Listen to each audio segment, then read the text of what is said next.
So just begin to relax your body. Be in a position where your back feels lifted up and you can feel your spine rising, supporting your body.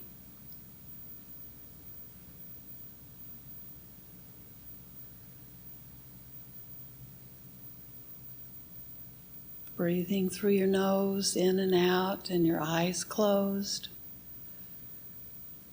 Let your hands rest in your lap. You can have your palms up or down, or you can have your right palm inside your left palm.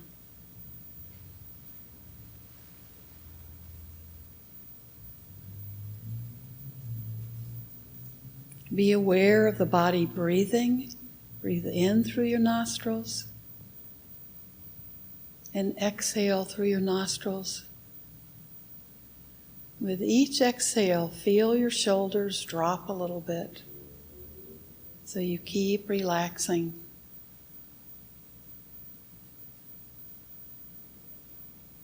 Breathe in and let go as you breathe out.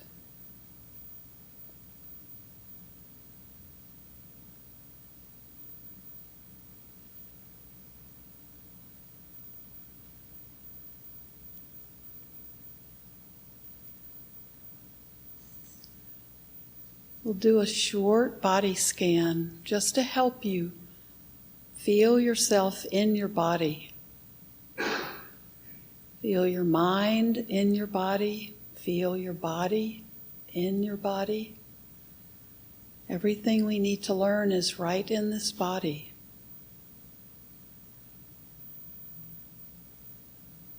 So the more aware we are of it, the better our practice will be. The better our understanding will be. So just start at the top of your head and move slowly down, kind of scanning your body side to side. Be aware of the top of your head, of your scalp and your hair.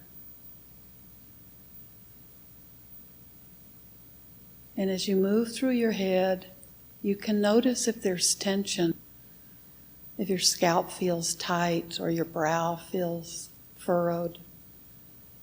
Whenever you feel tension in your body, whether it's on the surface or whether it's inside, as you exhale, just allow yourself to breathe out, a longer out breath, and just relax. We often have a lot of tension in our face and our jaw.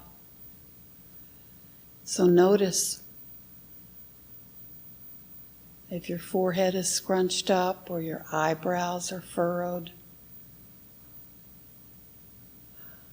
Breathe and let go on the out breath. You may feel tension in your jaw. Let that lower jaw drop just a fraction of an inch so your teeth aren't clenched together. Into your neck. Try to feel your head balanced just perfectly on top of your neck. A lot of tension we carry in our neck and then down into our shoulders. We want to pay attention to this tension. See if we can learn to let it go. Just let it drop away. Go down into each of your arms, upper arm first, both upper arms, then down into your lower arm, both lower arms, then into your hands. Just let your hands feel very relaxed. You can kind of wiggle your fingers.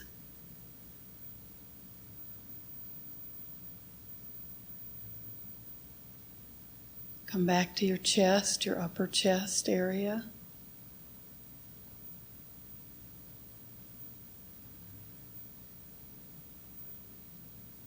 You can feel your body breathe. Although we're typically focusing, when we watch our breath, we're watching it, sensing it around our nostrils.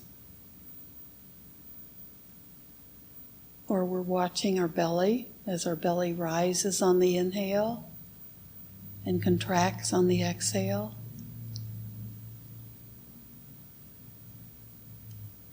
But we can feel it in our lungs as well. Move down into your mid-torso, your front and your back.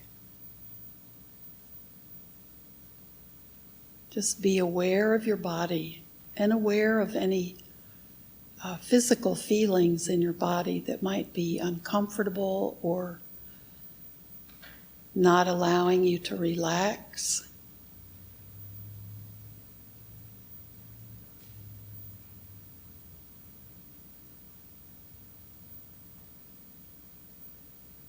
Move down into your hips and your pelvic area. Be aware of how your sitting is supporting you. If you might feel that you want to change your position, that's okay.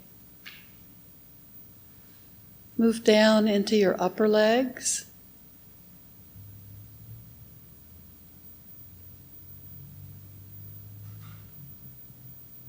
Each part of your body we come to, just feel your connection with that part of your body.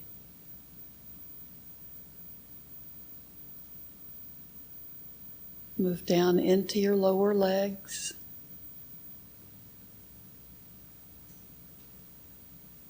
And then down through your ankles and into your feet.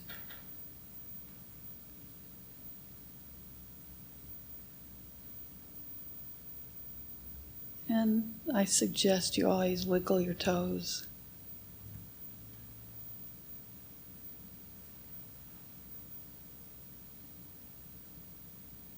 Now just bring your attention back to your breath.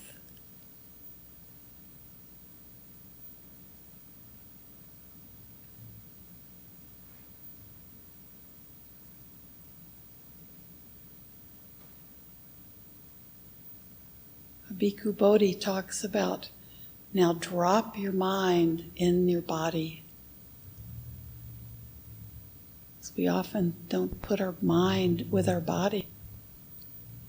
So feel it, just like you put it in a basket or it drops down into a basket in your body.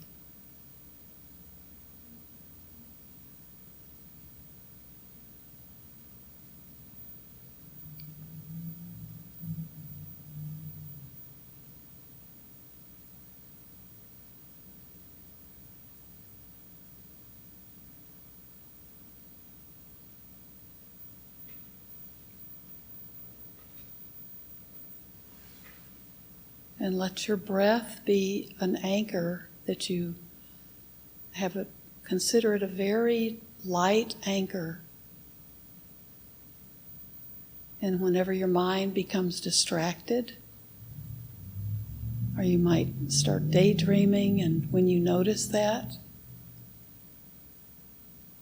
you can come back to your breath to help you find that anchor.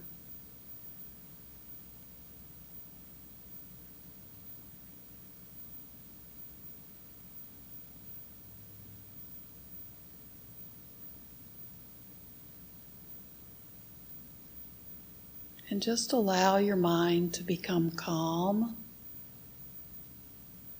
to slow down.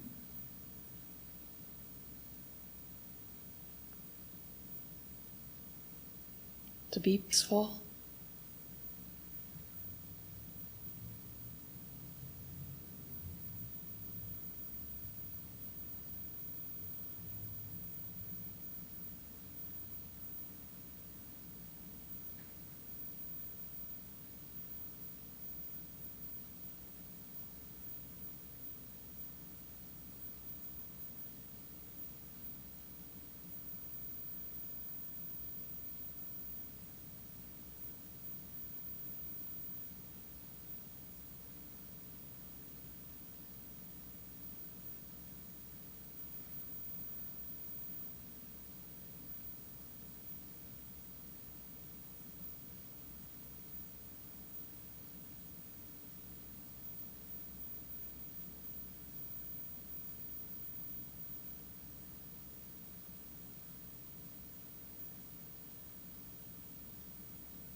If your mind is busy, busy, busy, or if you're new to practice, if you feel that your mind is really restless, you can count your breaths.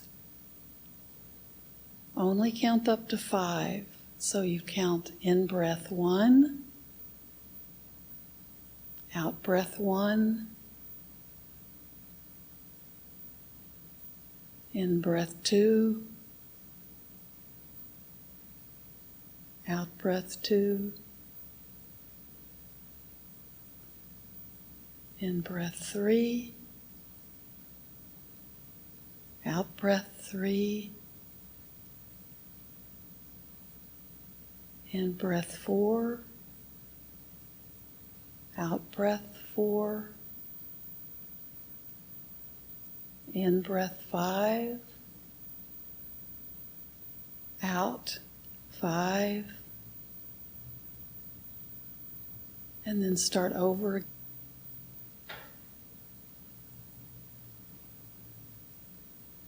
That can help you as long as you need it, but eventually you can let go of the counting.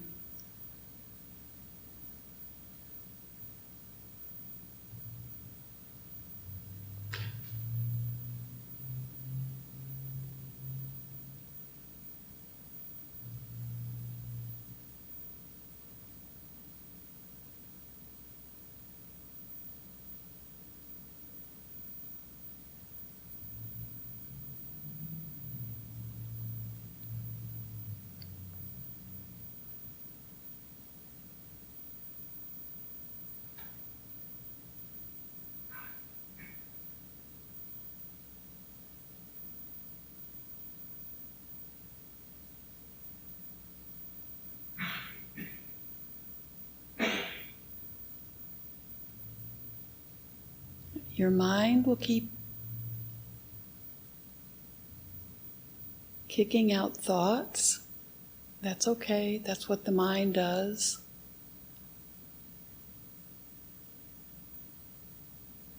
But we don't need to turn those thoughts into stories. We don't need to feed those thoughts with our attention. Just be aware of the thoughts and then just let the thoughts, just let them go, let them pass away. They'll rise and fall just like the breath.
Keep coming back to the breath.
Let your mind be awake.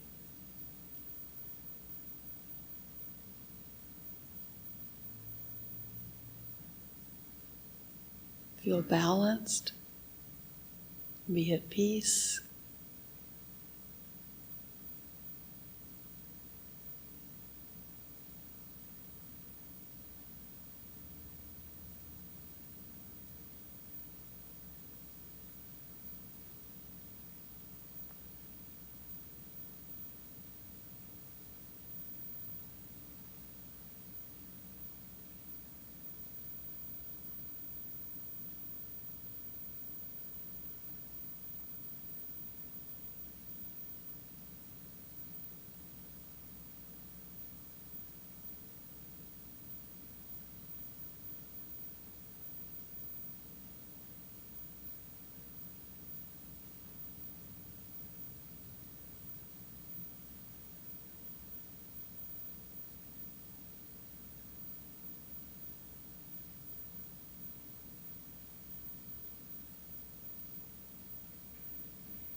Now let's move to a very short metta practice.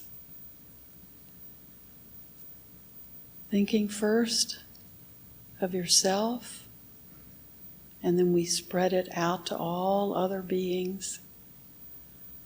May I be well. May I have a happy mind. May I be content. May I feel safe. And may I be peaceful.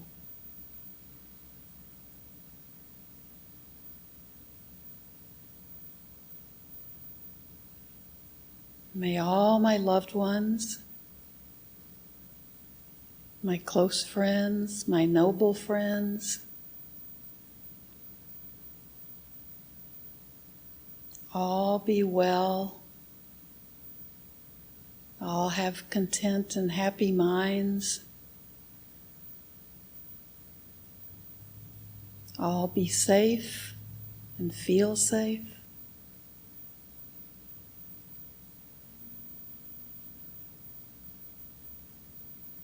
May they all be peaceful.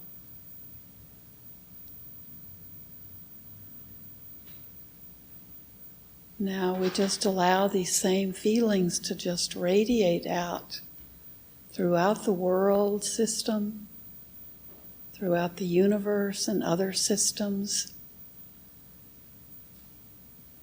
including all living beings, human and non-human, all animals, all creatures, all spirits, beings being born and beings dying.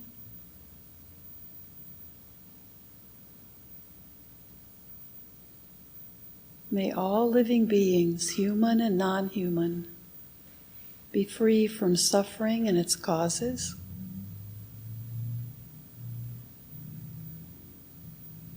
Free from fear and worry and anxiety. Free from hunger and thirst and the extremes of the weather. May all beings everywhere be able to care for themselves or be cared for lovingly by others.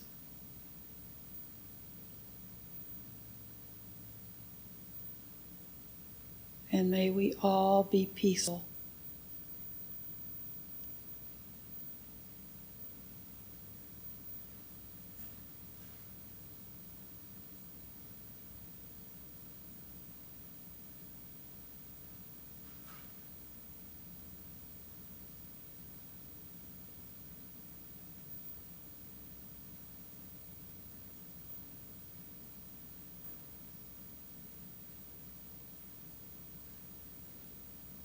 May everything we do, everything we think, everything we say tonight be beneficial to us and to all other beings. Thank you.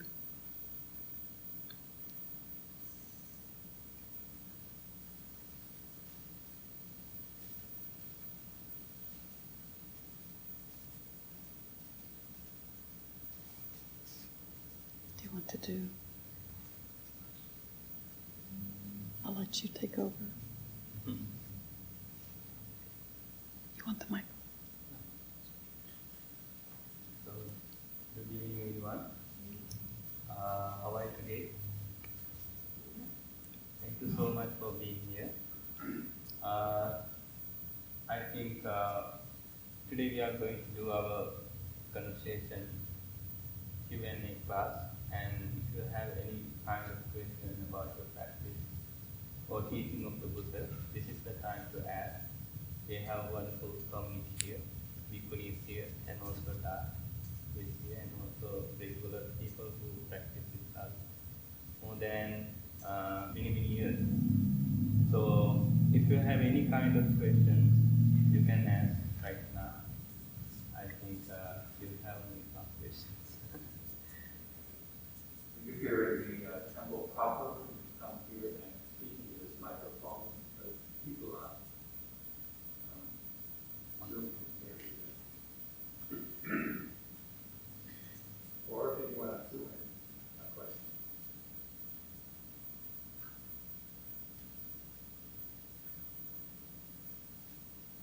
I just have a question. Speak on forward. I see in the chants you mentioned Buddha, Dhamma, and Sangha. I've heard Buddha, of course, but who are Dhamma and Sangha? When we talk about, we honor and respect the Buddha, the Dhamma, the Sangha, and we find refuge in them. The Buddha we think of as our teacher, and he's a fully enlightened, self-enlightened teacher. And so he shows us the path that we then need to follow. And then the Dhamma are the teachings themselves, and all the Dhamma can mean all things, all phenomena. So all true teachings. And then the Sangha is a community of other people on the same path. Sometimes the word Sangha means the monastic community, but it also means more and more now the entire, like this is a Sangha. Everybody here tonight, we're a Sangha. We're a community. And we might have a little small Sangha, or we might have a really huge Sangha. So they are the people that would be probably the best noble friends, because we all are more like-minded. So Sangha wouldn't necessarily be just the people here. No, not necessarily. We sometimes talk about a worldwide Sangha, and if it has a capital S, if it's spelled that way, that usually refers to the monastic Sangha, like of all over the world.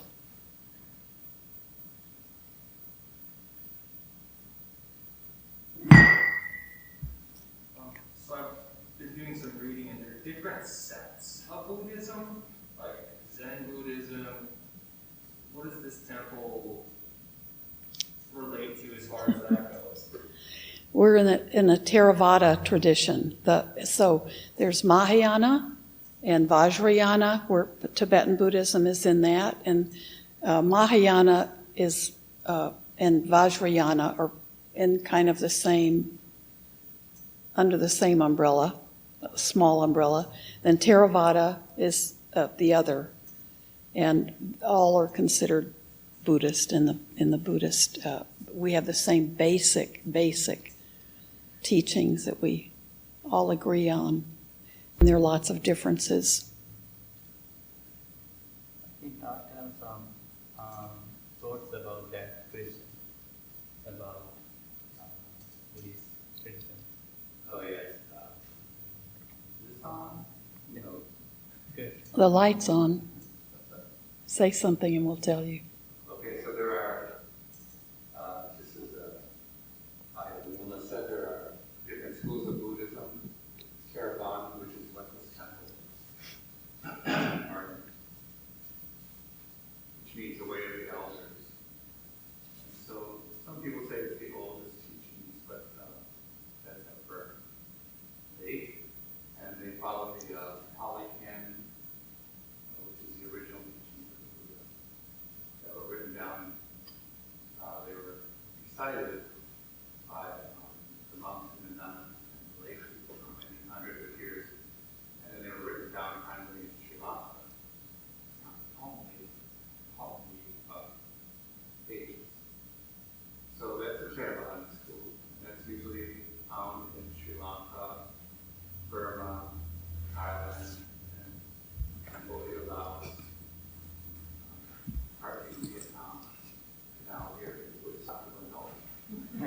And then the Mahayana school is the greater vehicle.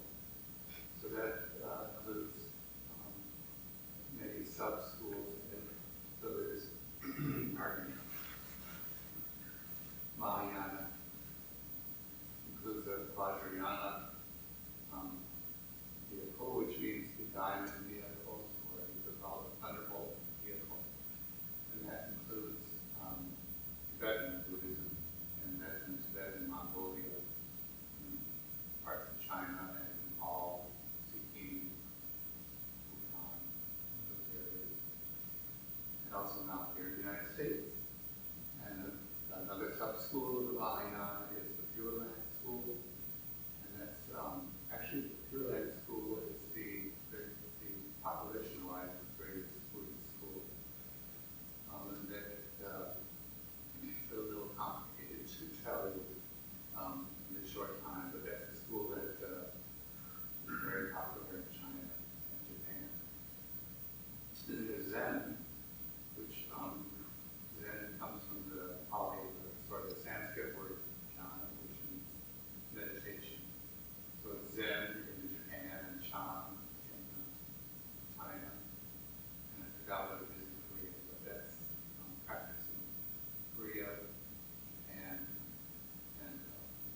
United States and somewhat in China. So they all have different approaches, but they all going toward the same thing. The basic teachings are the same in all of these schools. So as long as you learn the basics, you can sort of move around if you want. For instance, I started out at a Tibetan Buddhist temple in the mid-80s. I'm here now in Carolina temple. Yes, every traditions are following the same teaching of the Buddha. We call Four Noble Truth and Eightfold Path. And it is kind of water. When we put water in the jug, we call jug of water. When we put water in the bottle, we call bottle of water. We can change the shape, but we can, put a different name for the water. And Buddhism like water. Tradition is different, but they are using same teaching of the Buddha, main teaching of the Buddha, Four Noble Truth and Eightfold Path. So I have some thoughts for the first question about triple gems. And we, as a human being, we need three things, I hope, all the time. So first one is we need a teacher. Second one is we need a guideline. Third one is we need a noble friendship. That's why we say Buddha, Dhamma, Sangha. Buddha indicate teacher. Dhamma indicate like guideline. Sangha indicate friendship. So those are the three things we want to want in our life. So Buddha told, one day a bunch of monks came to Buddha and they asked Buddha, after he died, Buddha died, after you died, who became a Buddha? Then Buddha said, nobody. Then they asked again, who became a teacher for the monks and nuns, this community? Then Buddha said, teaching, guidelines. That's it. Buddha put his teaching as his teacher. And we need some guidelines to, live very happily in this world. That's why we are enjoying our life, because we have some personal guidelines. So, and also we need some good noble friendship, things that you will need. Thank you. Any questions? Thank you, that makes it clear. When you come up with your mind is very loud. You can't refocus. Any thoughts? Didn't hear. I didn't hear this. Say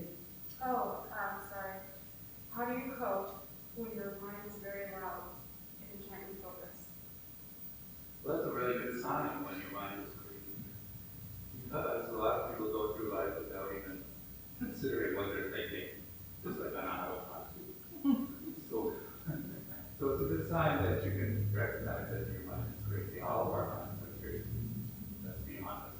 You can start to work with those thoughts.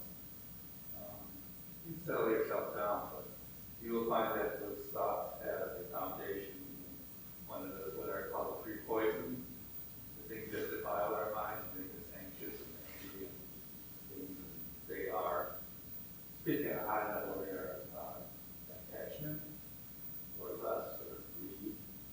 And then there's aversion, which is anger, usually, hatred, ill will. And then there's delusion about how great we are, everyone should be good to us. That's obviously delusion. So you'll find, after you meditate a while, you'll find that most of those thoughts are based in one of those three poisons. So work with your crazy mind. Bhavana, which is meditation, actually means cultivating the mind. So it's got a good start. You should be glad.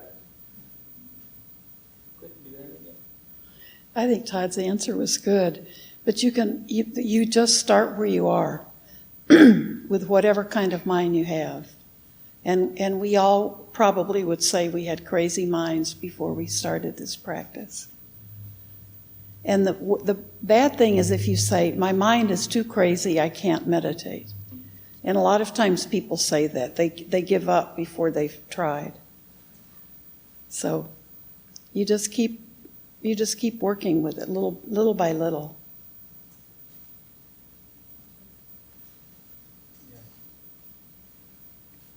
I hope you can hear me. Down a bit. Okay, the Dalai Lama.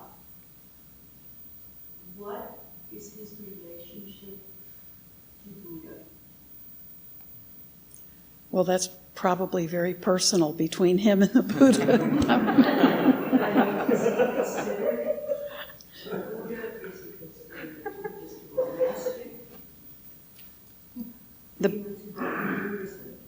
Todd would have to answer that. I don't really know. It's a long story.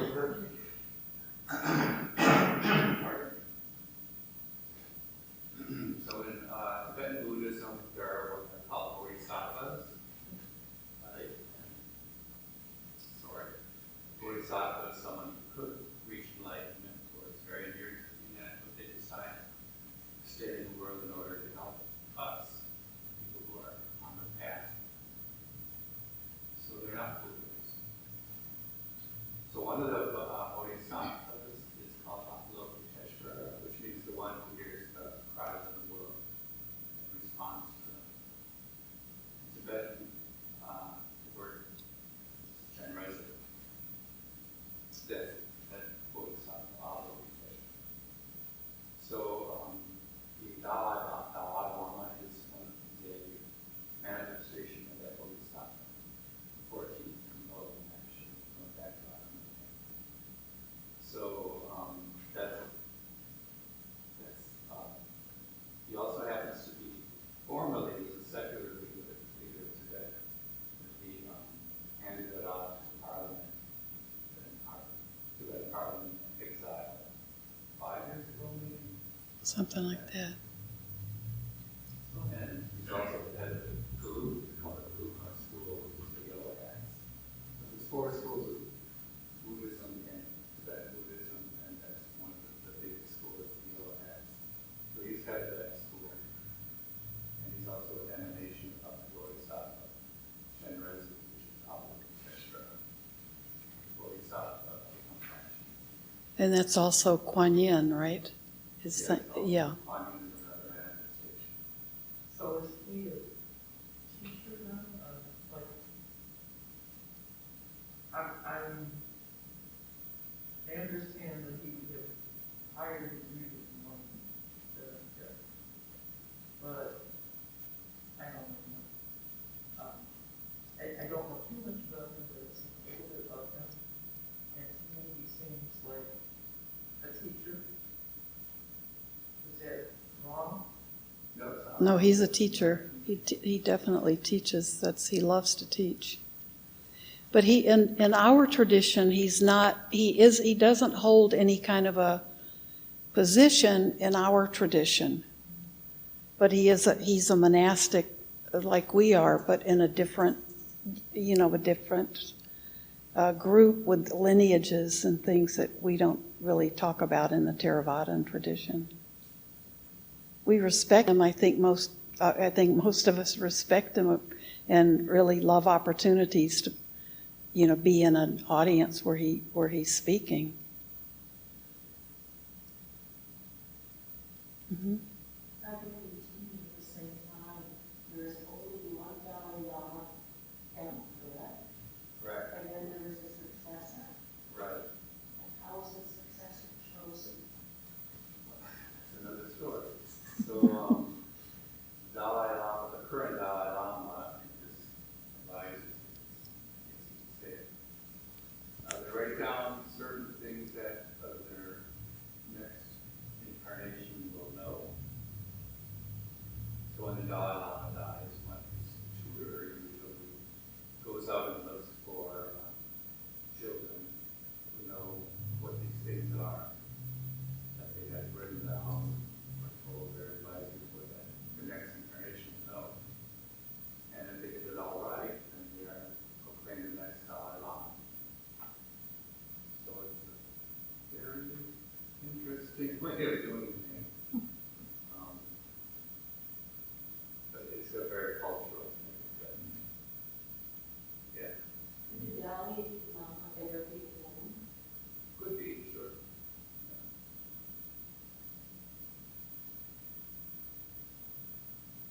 Can you hear behind? Can you guys hear Todd?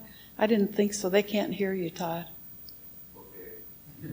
Did you hear him say that? I don't know what this thing was saying. It's on, but I think you have to be right on top of it because there's no speaker to the back. It's only for Zoom. They can hear you. Oh, his mic is only for Zoom? Only for Zoom. Okay, anyone didn't hear? Anyone know what they didn't hear? I think most of what you said they haven't heard. Most of what I said they didn't hear? Yes, I think so. Okay, now But that's fine. They're good. They're good to go. In reincarnation, is it true that you forget everything from your life, that you're not going to be with the same people, not have the same parents, pets, anything? So you're never going to see those people again? another we could get it. Well, I think we don't really. There have been stories about people who remember things or recognize things, but those are stories. Nobody's asked to believe those or not. I know culturally there are a lot of stories that cause people, and they're less American stories than they are from other cultures. But we don't have any. I guess unless you remember something and you remember something, then definitely that might be true for you. But that to me is an unanswerable question. One of those things that we don't really know. And whatever we do have rebirth in is not going to be, everything changes, even whatever it is. There's a kind of energy maybe that goes into another unfinished business. Our unfinished business is what moves forward. And it would not be, we wouldn't recognize that. So because everything keeps changing and changing all the time. So I think we have to, it's something that we don't, it's difficult to talk about it a lot because we don't really know until we, I guess, experience it. Sorry, I'm sorry.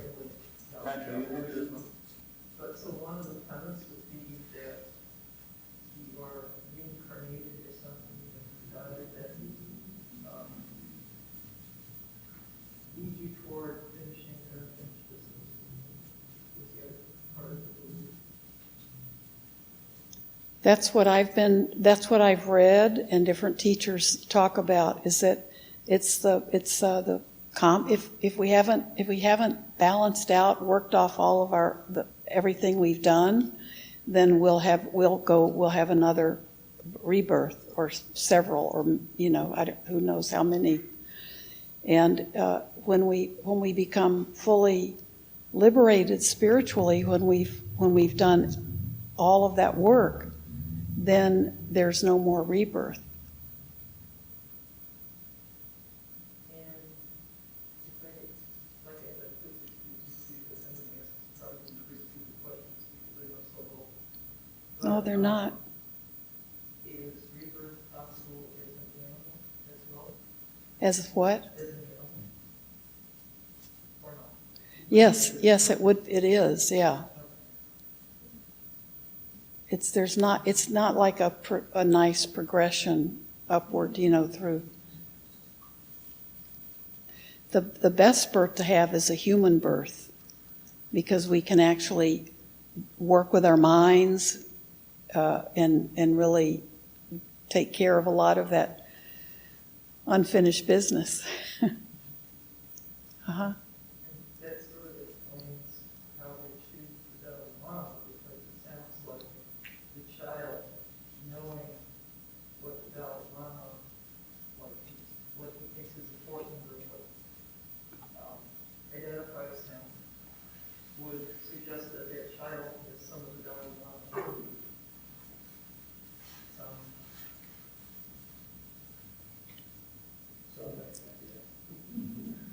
Like I said, I know very little, so if I ask dumb questions, please excuse me. No, they're not dumb. I mean, a lot of it we don't know for sure. So, I think that's true. Wouldn't you say, Todd, that there's a pretty big imprint if you've got the. We all have what is called the very subtle consciousness, sometimes called the substrate consciousness. And that's the thing that most of life provided. And of course, most of our things are stored in our brains. When we die, our brain turns into worm food. So most of our memories are gone, but our habituation causes us to have karma. If you're a nasty and awful person, when you die, that subtle consciousness will look for a nasty thing to be reborn as, perhaps in hell or an animal. If you have nice, very good habits, and when you die, that subtle consciousness will look to be reborn. If you're lucky as a human, perhaps in one day that you know. But like Ayya said, it's best to be born as a human because we have a great deal of intelligence and a great deal of willpower. Animals are just stupid. Let's be honest. That's Todd's personal feeling. But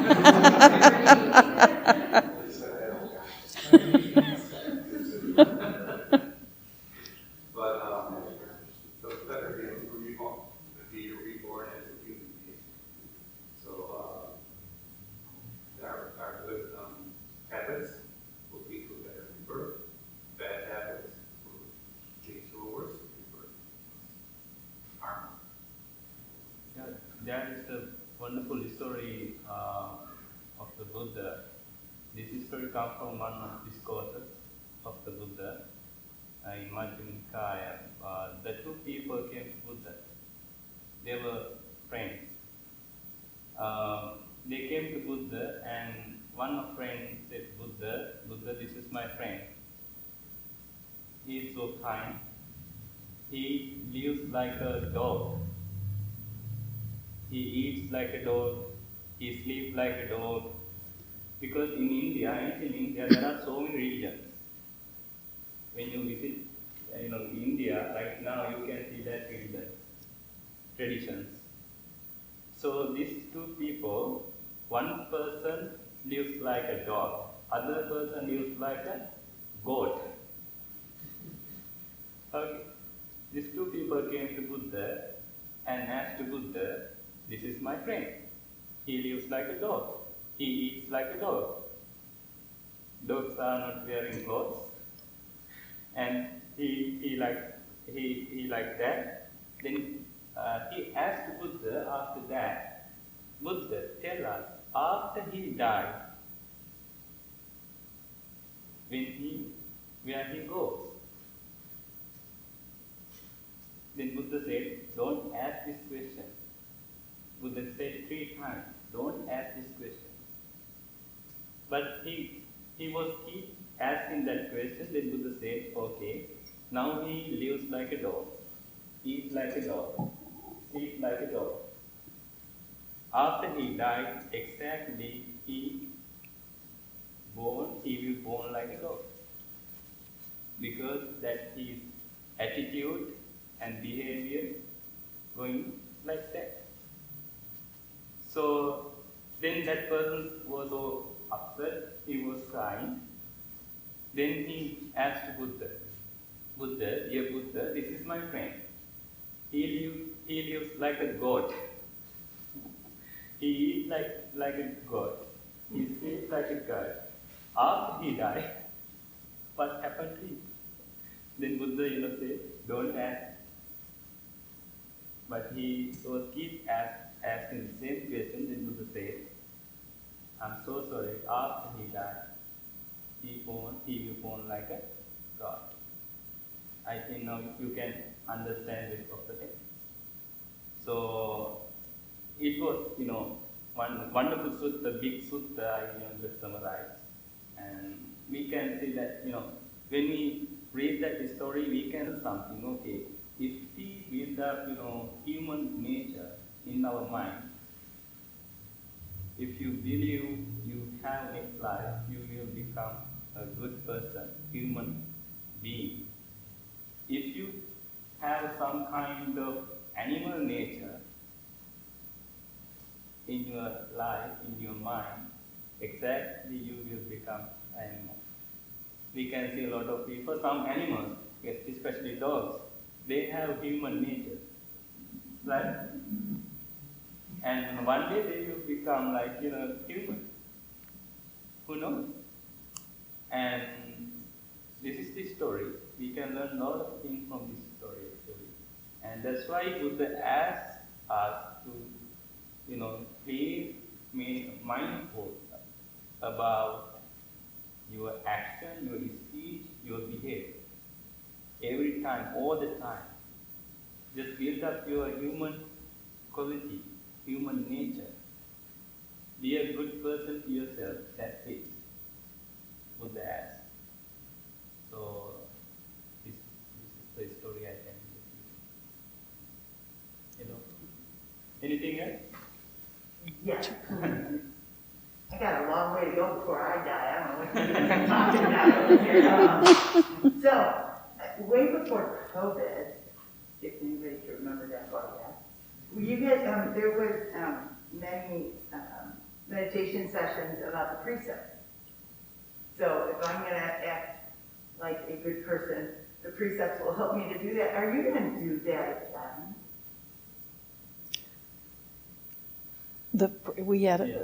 I did the whole summer about the precepts. Isn't it October when you have? Yeah, maybe soon. Yes, we will. I need a lot of reminders, especially good speech. Yeah. Or right speech. Harmonious speech. Oh. Harmonious is a good word to use, I think, instead of right. I'm always looking for words to use instead of right. So one of the things that you're not supposed to have is attachments. So how would you have a family, friends, or somebody that you love if you can't have attachments? That doesn't really make sense to me. If the Buddha certainly didn't tell people not to have families or not to have, he talks often about friendship. Noble friendship is all of the path. So our relationships with other people are the most important thing that we can learn from. But an attachment that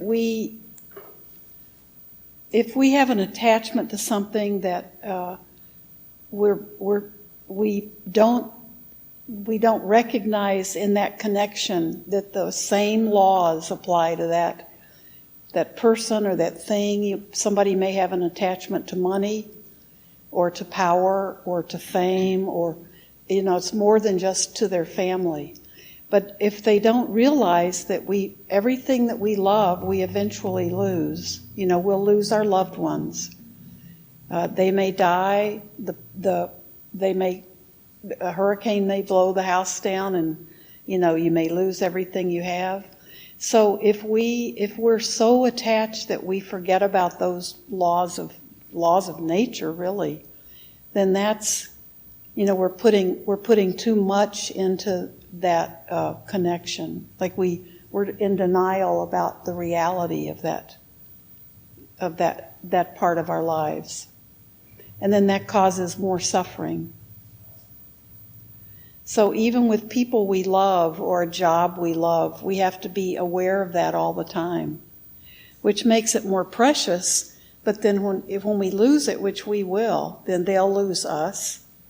We have to deal with that. We have to recognize that that's the reality of all living beings, of all conditioned things. Does that help? Yeah, it's just, I've done so much research through different sections and sects of Buddhism that it's kind of hard to, I guess, how would you characterize a romantic relationship then? And it's not even an attachment, because, it's confusing. Ultimately, I think, it would, the balance that we have to find, would a person probably not in this lifetime, maybe several down the road, that you would probably not have that kind of attachment.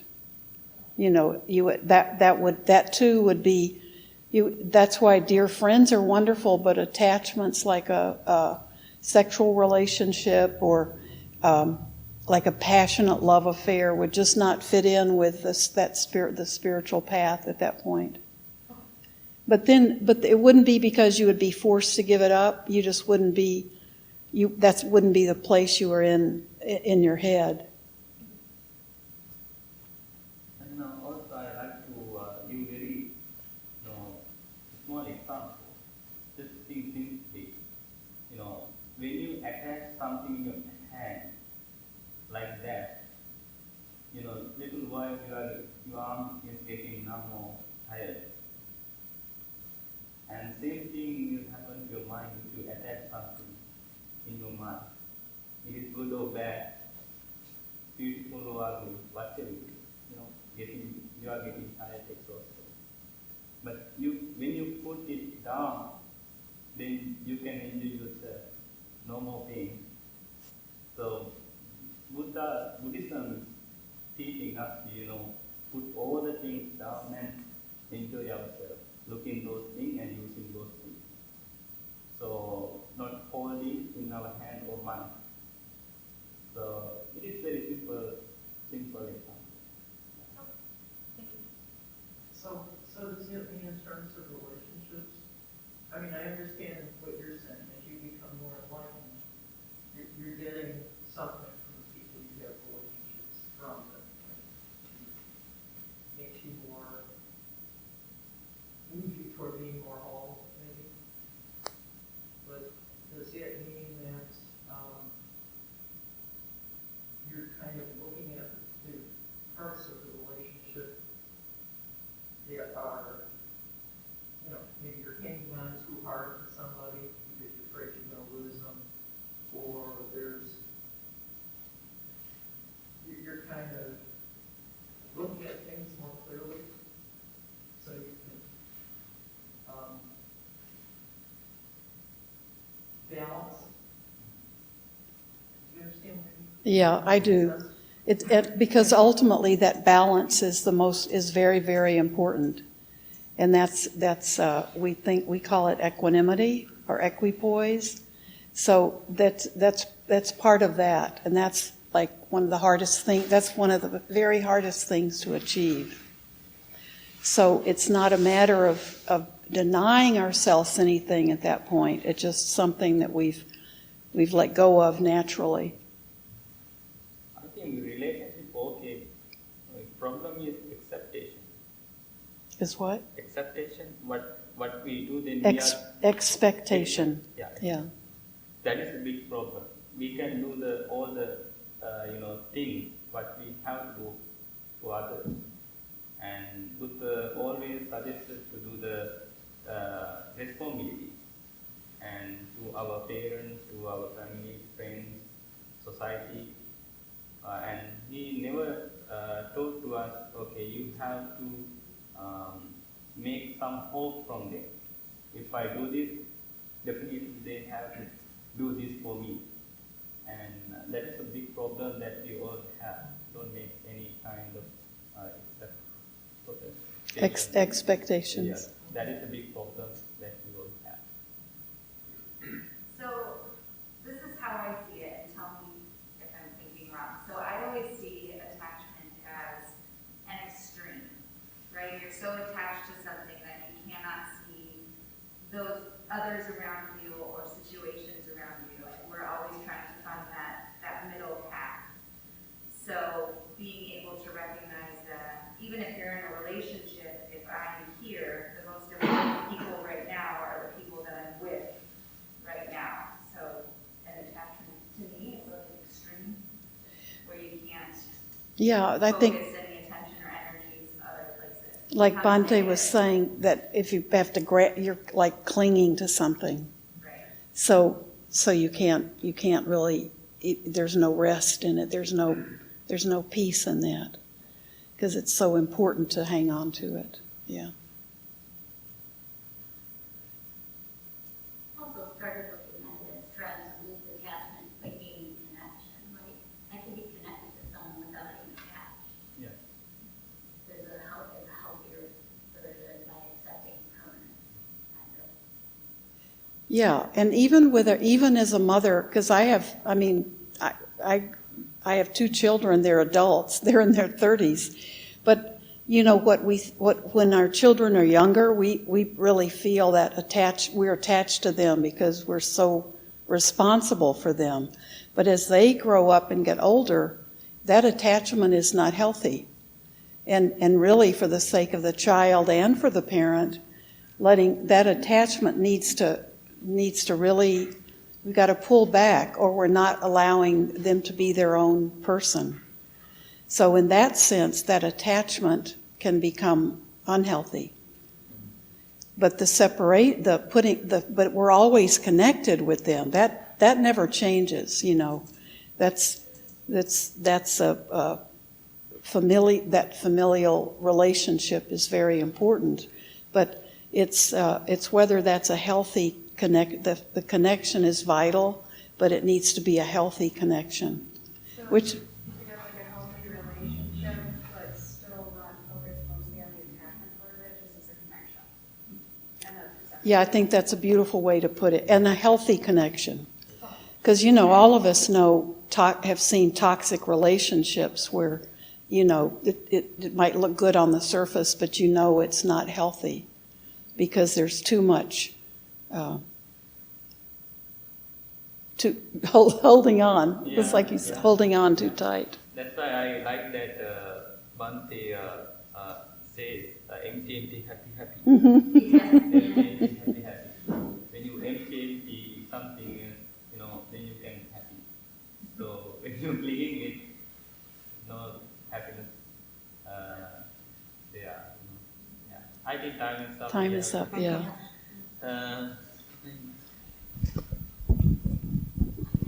Okay, thank you so much for being here. Now we are going to do very quick blessings for you all. This all the power of blessing be with you. May you be well, happy and peaceful. May not harm come to you. May not disillusion this chant. Concentrate your mind. Bhavatu sabba mangalang Rangkantu sabba devata sabba buddhanubhavena sada sotti භවන්තු තේ භවතු සබ්බ මංගලං රක්ඛන්තු සබ්බ දේවතා සබ්බ ධම්මානුභාවේන සදා සොත්ති භවන්තු තේ භවතු සබ්බ මංගලං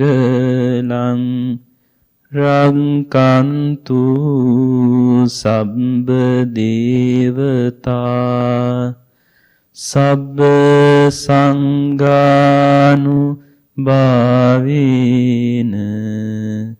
සදා සොත්ති භවන්තු තේ. May you be well, happy and peaceful. Thank you very much. Thank you, Bhikkhuni. Thank you, Tod. Have a good night.